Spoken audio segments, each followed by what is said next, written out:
കഴിഞ്ഞ തവണ BDJS മത്സരിച്ച എല്ലാ മണ്ഡലങ്ങളിലും എന്തുകൊണ്ടാണ് വോട്ട് കുറഞ്ഞത് എന്ന് പരമ്പരാഗതമായി BJP കിട്ടിക്കൊണ്ടിരുന്ന പല വോട്ടുകളും മാറി മറിഞ്ഞൊരു ചിത്രം കൂടി നമ്മൾ കാണേണ്ടത്. പഴകുളം മധുവിനെ സംബന്ധിച്ചിടത്തോളം അവിടെ വിജയിച്ച് കയറുക എന്നുള്ളത് വലിയൊരു വാശി കൂടിയാണ്. കാരണം ഒറ്റ സീറ്റ് പോലും ഇല്ലാത്ത ഒരു ജില്ലയിൽ ഒരു സീറ്റിൽ ജയിക്കുകയാണെങ്കിൽ അത് മധുവിനെ സംബന്ധിച്ചിടത്തോളം വലിയ ക്ലെയിമാണ്. വീണ ജോർജിന്റെ സാധ്യത നമുക്ക് ഒരിക്കലും തള്ളിക്കളയാൻ പറ്റില്ല. പിന്നെ വീണ ജോർജിനും ആരോഗ്യവകുപ്പിനെതിരെയൊക്കെയുള്ള സ്റ്റേറ്റ് ലെവലിലുള്ള ചർച്ചകളൊന്നും ചിലപ്പോൾ ആറന്മുളയിൽ സ്വാധീനിക്കപ്പെട്ടില്ല എന്ന് വരാം.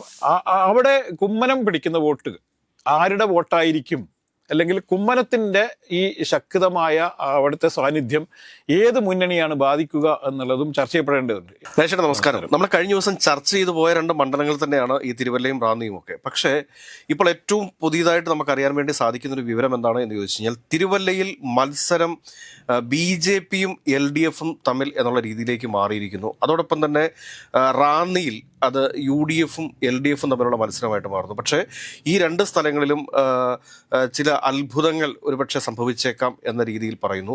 അനൂപ് ആന്റണിക്ക് നേരിയ മുൻതൂക്കം പറയുന്നുണ്ട് തിരുവല്ലയിൽ. അതിന് കാരണം എന്താണ് എന്ന് ചോദിച്ചു കഴിഞ്ഞാൽ, ചില കോൺഗ്രസ് വോട്ടുകൾ കൂടി അദ്ദേഹത്തിൻ്റെ പെട്ടിയിൽ വീഴാനുള്ള ചില സാധ്യതകളുണ്ട്, പർച്ചേസ് ചെയ്യപ്പെടും എന്നുള്ള രീതിയിൽ വരുന്നു. അതോടൊപ്പം തന്നെ BJP വോട്ടുകൾ റാന്നിയിൽ പഴകുളം മധുവിന് അനുകൂലമായിട്ട് വീഴാനായിട്ടുള്ള സാധ്യതകളുണ്ട്. ഇതിനിടയിൽ നിൽക്കുന്നത് പഴകുളം മധു NSS ഒക്കെ ആയിട്ടുള്ള ബന്ധങ്ങൾ നമുക്കറിയാം. ആ ബന്ധങ്ങളൊക്കെ വേണ്ട രീതിയിൽ അദ്ദേഹം പ്രയോജനപ്പെടുത്തുന്നു.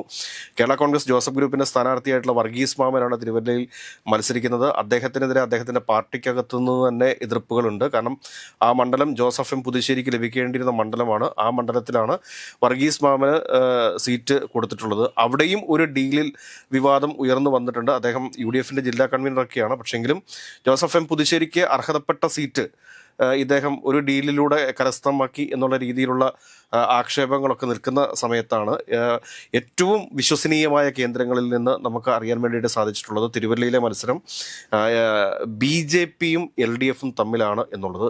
എങ്ങനെ നോക്കിക്കാണുന്നു ഈ ഒരു രാഷ്ട്രീയ മാറ്റത്തെ? അല്ല, നമ്മൾ ഈ അനൂപ് ആന്റണിയെ കുറിച്ച് പറയുമ്പം ഇത് BJPയിലുള്ള വളരെ ശക്തനായ നേതാവാണ് അനൂപ് ആന്റണി എന്നാണ് നമുക്കറിയാം. കാരണം അദ്ദേഹത്തിന് ഈ പിതാക്കന്മാരായിട്ടും എല്ലാ സഭയുമായിട്ടും BJPയുടെ ദേശീയ നേതൃത്വമൊക്കെ ആയിട്ട് വലിയ അടുത്ത ബന്ധം സൂക്ഷിക്കുന്നു. നമുക്കറിയാം 2 വർഷം മുന്നേ പിതാക്കന്മാരെയൊക്കെ ഡൽഹിയിൽ കൊണ്ടുപോയി ആലഞ്ചേരി ഉൾപ്പെടെയുള്ള ആളെയൊക്കെ ഡൽഹിയിൽ കൊണ്ടുപോയി പ്രധാനമന്ത്രിക്കൊപ്പം ചായ സൽക്കാരത്തിലൊക്കെ പങ്കെടുപ്പിക്കുന്നതിൽ ഏറ്റവും പ്രധാനമായ പങ്ക് വഹിച്ച നേതാവാണ് അനൂപ് ആന്റണി. അനൂപ് ആന്റണിയെ ഒരു ശക്തനായ എതിരാളിയായിട്ട് ആദ്യഘട്ടങ്ങളിലൊന്നും UDF കണ്ടിരുന്നില്ല എന്നുള്ളതാണ് ഇതിൽ ഏറ്റവും പ്രകടമായ വിഷയം. ഇപ്പം റാന്നിയെ സംബന്ധിച്ചിടത്തോളം പഴകുളം മധുവിന് ജയിച്ചു കയറാനുള്ള ഒരു സാഹചര്യം ഉണ്ടാവണമെങ്കിൽ തീർച്ചയായും അവിടുത്തെ BJP വോട്ട് അനുകൂലമാണ്. ഇപ്പം BJP അല്ല അവിടെ മത്സരിക്കുന്നത്, അവിടെ 2020 ആണ്. ഇപ്പം 2020 എന്നുള്ള പേര് പോലും കേൾക്കാത്ത ഒരു സ്ഥലത്താണ് പോയി 2020 സ്ഥാനാർത്ഥിയെ നിർണ്ണയിച്ചിരിക്കുന്നത് എന്നുള്ളതാണ്. ഇവിടെയാണ് ചില ഡീൽ മണം ഉള്ളത്. ഇപ്പം ഈ ഡീലിൻ്റെ പിറകിൽ പഴകുളം മധുവാണ് എന്നുള്ള പ്രചരണം ഈ 2 സ്ഥലങ്ങളിലും വളരെ വ്യാപകമായി ഉയരുന്നു എന്നുള്ളതാണ് നമ്മൾ കാണേണ്ടത്. അപ്പം തിരുവല്ലയിൽ ഒരു വലിയ മുന്നേറ്റം നടത്താൻ BJPക്ക് കഴിയും. കാരണം BJPക്ക് കുറച്ച് ശക്തിയുള്ള ചില പഞ്ചായത്തുകൾ ഉണ്ട്. ആ പഞ്ചായത്തുകളിലെ വോട്ട് നിർണായകമാണ് എന്നുള്ളത് നമ്മൾ കാണണം. ഒപ്പം ഇദ്ദേഹത്തിന് അനുകൂലമായ ചില സാഹചര്യങ്ങളും അവിടെ ഉണ്ട്. ഞാൻ നേരത്തെ പറഞ്ഞ പോലെ മാർത്തോമ സഭക്കാരനാണ് ഇദ്ദേഹം. മാർത്തോമ സഭയുമായിട്ട് അടുത്ത ബന്ധം സൂക്ഷിക്കുന്ന, ഒപ്പം തന്നെ മറ്റ് സഭകളുമായിട്ട് സൂക്ഷിക്കുന്ന ബന്ധവും ഇവിടെ നിർണായകമാകാനാണ് സാധ്യത. അവിടെ മത്സരിക്കുന്ന 3 സ്ഥാനാർത്ഥികളും LDFനും UDFനും അതുപോലെ തന്നെ NDAയുടെ സ്ഥാനാർത്ഥികൾ 3 പേരും മാർത്തോമ സഭയാണ് അംഗങ്ങളാണ് എന്നുള്ളതും കൂടി നമ്മൾ എടുത്ത് പരിശോധിക്കുമ്പോൾ മാത്തുടി തോമസിന് അവിടെ ഏറ്റവും കൂടുതൽ വോട്ട് കിട്ടുന്നത് അദ്ദേഹം ഒരു UDF മണ്ഡലമാണ്. യഥാർത്ഥത്തിൽ UDFന് നേരത്തെ നല്ല മേൽക്കൈയൊക്കെ ഉണ്ടായിരുന്ന സ്ഥലമാണ്. പക്ഷേ ചില ജാതി സമവാക്യങ്ങൾ, ചില സാമുദായിക സമവാക്യങ്ങളൊക്കെ ഉരുത്തിരിഞ്ഞ് ആണ് ഈ മാത്തുടി തോമസ് കാലങ്ങളായിട്ട് ജയിച്ചുകൊണ്ടിരുന്നത്. അപ്പോൾ ഇത്തവണ മാത്തുടി തോമസിനെ പരാജയപ്പെടുത്താൻ എളുപ്പമല്ലെങ്കിൽ പോലും ഈ BJP വോട്ട് അനുകൂലമായി വരുന്നതോടുകൂടി അനൂപ് ആന്റണിക്ക് കുറച്ചും കൂടി മേൽക്കൈ കിട്ടാനും ഒരുപക്ഷെ അദ്ദേഹം 2ാം സ്ഥാനത്തേക്ക് വന്നേക്കാനും സാധ്യതയുണ്ട് എന്നുള്ളതാണ് അവിടെ നിന്നുള്ള ലഭ്യമായ വിവരങ്ങൾ. ഇത് വലിയ തോതിൽ, അതായത് BJP എന്താണോ ലക്ഷ്യമിട്ടിരിക്കുന്നത്, മധ്യ കേരളത്തിൽ അതുപോലെ തന്നെ ഈ കോട്ടയത്തും ഇടുക്കിയിലും പത്തനംതിട്ടയിലും ഏറ്റവും ശക്തമായ ക്രിസ്ത്യൻ മേഖലകളാണ്. ഈ 3 ജില്ലകളിൽ വലിയ മുന്നേറ്റം ഉണ്ടാക്കാൻ വേണ്ടി BJP ശ്രമിച്ചുകൊണ്ടിരിക്കുന്നു.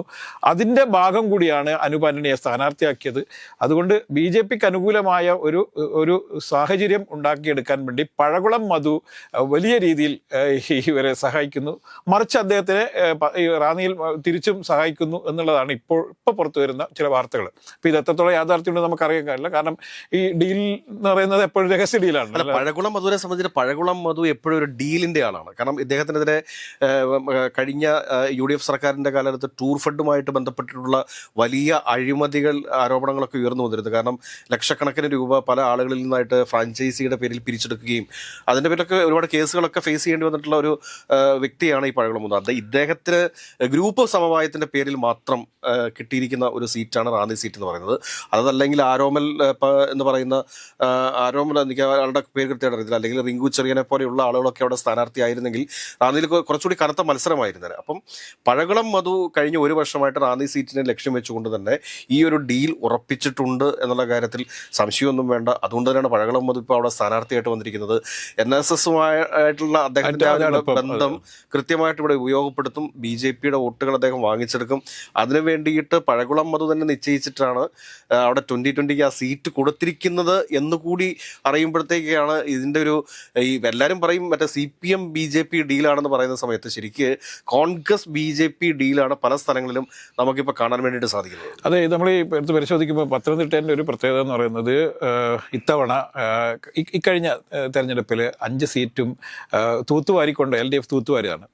പത്തനംതിട്ടേൻ്റെ ഒരു രാഷ്ട്രീയ ചരിത്രം എടുത്ത് പരിശോധിക്കുന്ന സമയത്ത് UDFന് നേരത്തെ വലിയ മേൽക്കൈ ഉണ്ടായതാണ്. നമുക്കറിയാം, ലോക്സഭാ തെരഞ്ഞെടുപ്പിൽ കാലങ്ങളായിട്ട് UDF തന്നെ മത്സരിച്ച് ജയിച്ചുകൊണ്ടിരിക്കുന്നതാണ്. പക്ഷേ ഈ പാർലമെന്റ് തെരഞ്ഞെടുപ്പിൽ കാണുന്ന ഈ വോട്ടിംഗ് പാറ്റേൺ മൊത്തത്തിൽ തകരുന്നൊരു കാഴ്ചയാണ് പിന്നെ കാണുന്നത്. കാരണം പത്തനംതിട്ടയിൽ BJPക്ക് നല്ല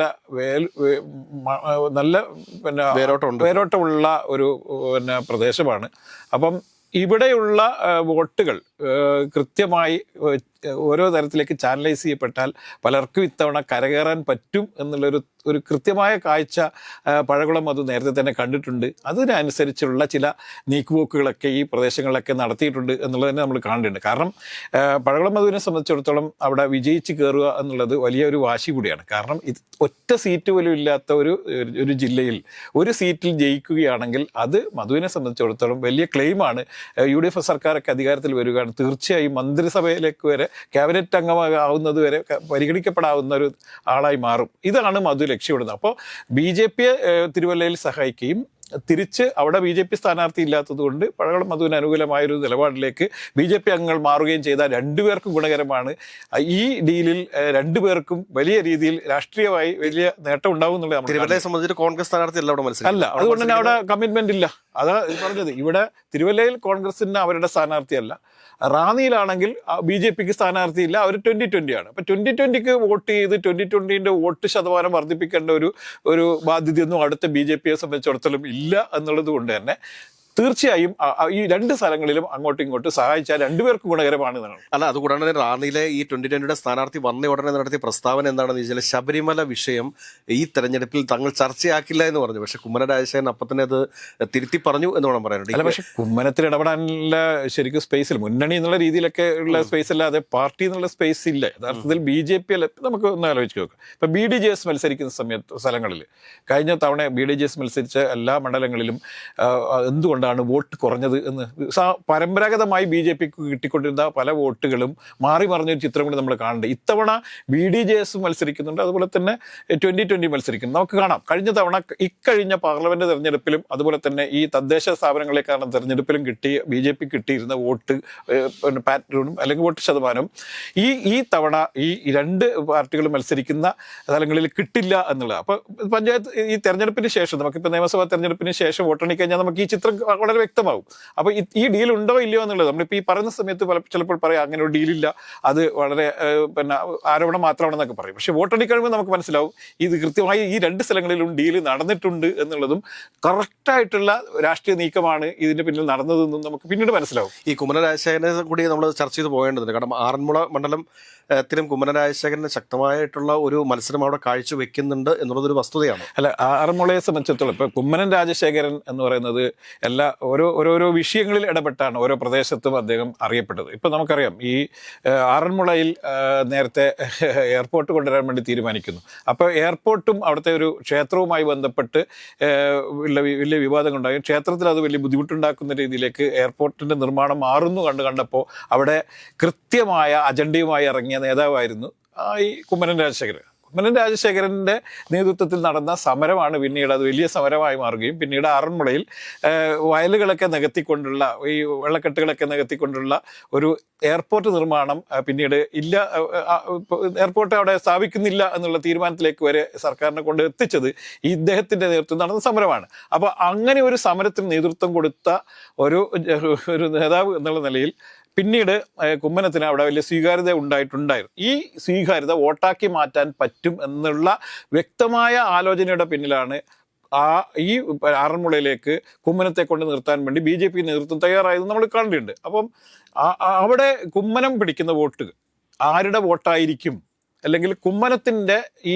ശക്തമായ അവിടുത്തെ സാന്നിധ്യം ഏത് മുന്നണിയാണ് ബാധിക്കുക എന്നുള്ളതും ചർച്ച ചെയ്യപ്പെടേണ്ടതുണ്ട്. യഥാർത്ഥത്തിൽ ഇരു മുന്നണികളെയും ബാധിക്കും എന്നുള്ളതാണ് ആദ്യമേ പറയേണ്ടത്. പക്ഷേ ഈ കഴിഞ്ഞ 2 ടേമിലായിട്ട് അവിടെ MLA ആയിരിക്കുന്നത് വീണ ജോർജാണ്. വീണ ജോർജ് നമുക്കറിയാം രാഷ്ട്രീയപരമായിട്ട് അപ്പുറത്തേക്ക് ചില ജാതി സമവാക്യങ്ങളും കൂടി അതിൻ്റെ ഈ സ്ഥാനാർത്ഥിത്വമായി നേരത്തെ തന്നെ പറഞ്ഞു കേട്ടിരുന്നു.